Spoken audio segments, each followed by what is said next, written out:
This video demonstrates how to check the Relion Premier Classic blood glucose meter using the control solution. To do this test, you will need the meter, a test strip, and a bottle of Relion Premier control solution. The video description contains a link to get the control solution. Take a test strip out of the bottle and insert the test strip into the meter's test strip port with the insert arrow pointing up and towards the meter. With the flashing blood sample symbol blinking on the display, press and hold the arrow button for 3 seconds until CTL appears on the display.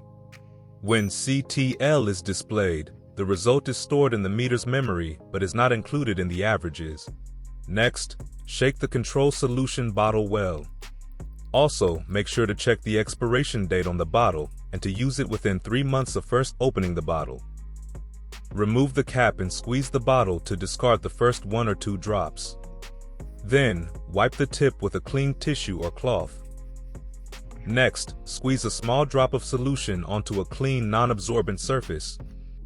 Immediately touch the tip of the test strip to the drop of control solution. Hold the tip in the drop until the meter beeps. The meter counts down for 5 seconds before the meter displays the control test result.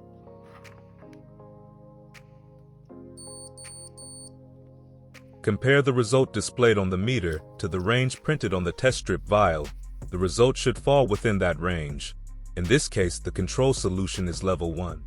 The expected value should be between 120 and 163 for level 1, and the reading we obtained is 135, which is within the range.